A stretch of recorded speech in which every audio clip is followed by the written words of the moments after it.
It is 19 September 2020. This is Adopt a Cop 100 Days of Prayer for the Blue. And I'm JP McMichael with Catalyst of Change Associates. So today I'm going to be referencing Romans 12:12, and it says this: rejoice in hope, be patient in tribulation, and be constant in prayer. We all have times where we are struggling with things. We're going through different stuff, things that may seem insurmountable at times, but as long as we stay focused on what our end goal is, as long as we try to be focused on where we want to be, and we try to be faithful, we try to ask for help, which for almost all of us is very hard to do, especially when you have spent most of your time being independent and doing things on your own. It's very hard to ask for help, especially in our field as well, out of fear of looking weak. But you have to step back for a minute and look at the fact that asking for help is one of the that's a sign of strength,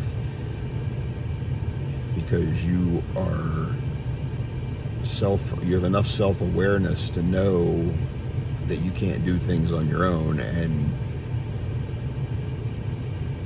when you do not understand that you can't do things on your own and that you have to do everything yourself, you're setting yourself up to fail, because you can't get through this life on your own. There's too many challenges, there's too many things that are going to happen, too many twists and turns on your journey, on your path, and you have to have somebody to reach out to. You have to have a support system, whether it is your church, whether it is turning to the Bible and reading and finding faith in that and finding strength in that, whether it's a friend, whether it's a loved one, whether it's just somebody you're sitting in a coffee shop and they ask you how you're doing and you start a conversation with them. A counselor, whoever it might be. Have the strength to ask for help, and understand that asking for help is not a sign of weakness. Asking for help is a sign of strength and a sign that you are self-aware enough to understand you can't do this life on your own. We've had 125 suicides in law enforcement that are documented as of last night.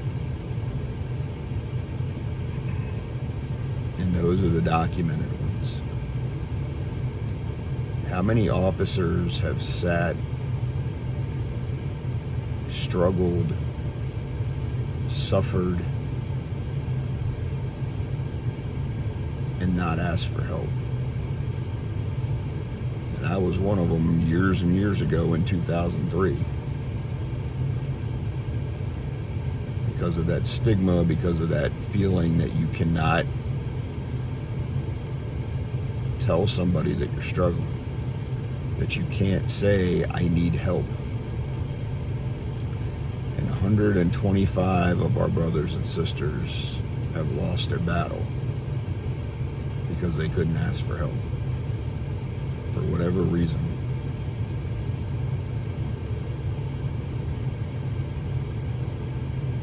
We need to make a change in this culture, and we can only do it one by one. It doesn't take the people at the top of your agency to do this. It's us getting on here and sharing our journey. It's us, the folks that are doing the weighted rucks that I do, that are getting on and sharing their journey and letting other people see that when you ask for help, it's not the end of the world. there may be times where you ask for help and, you may end up having to look for another field of work. But at the end of the day, you're alive. At the end of the day, you're still there for somebody else.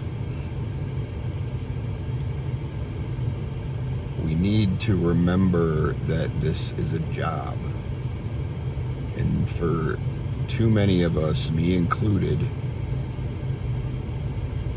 this has become an identity and who we are, and it's not who we are.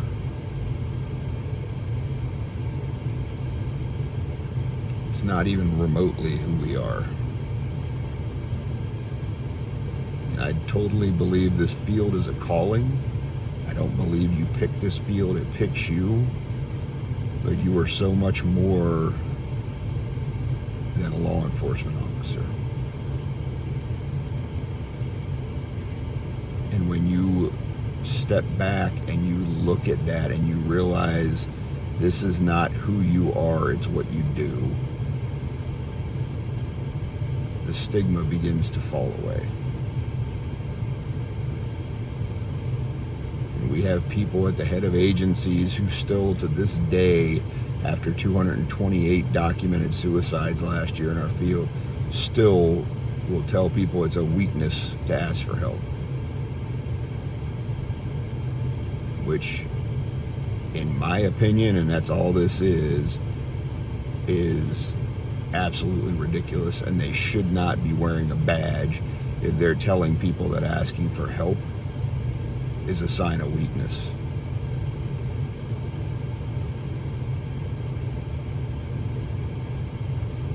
That when an officer loses their battle, you call them a coward.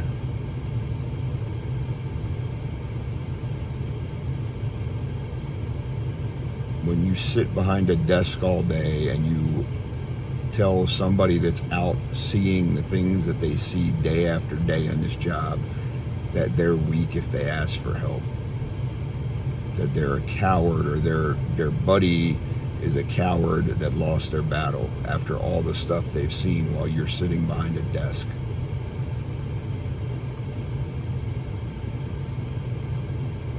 I don't know if I'm going to live to see the day when we finally get rid of the stigma in this field. I would like to think so. I would like to think that that's going to happen soon, but I look around this world and I see the amount of ignorance that goes on and idiocy, and I don't have faith in that.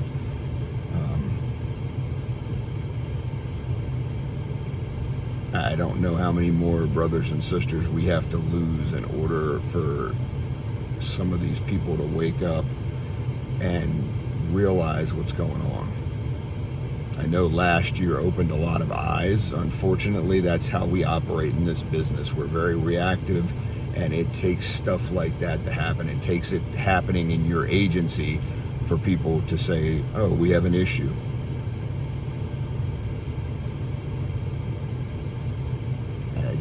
I don't understand it. I don't understand as a human being how you can watch people struggle, because you see these people day in and day out, and you walk by them and you don't open your mouth and you don't say a word, yet you've taken an oath to protect and serve.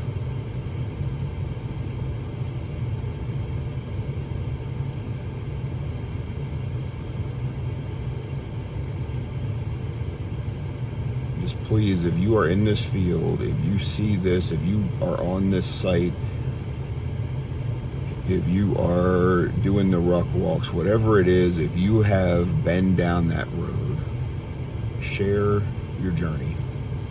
Tell your story, because you telling your story is going to save someone's life. You telling your story lets people know that it's okay to not be okay, that it's okay to ask for help, and that it is okay to go seek help. It doesn't take that long. Get on here for a minute, 2 minutes, share your story, and put it out there for the world to see, So somewhere, somebody watching will realize they're not alone. If you're working today, watch each other's back. Take care of yourself. Get home to your family, because tomorrow is not promised.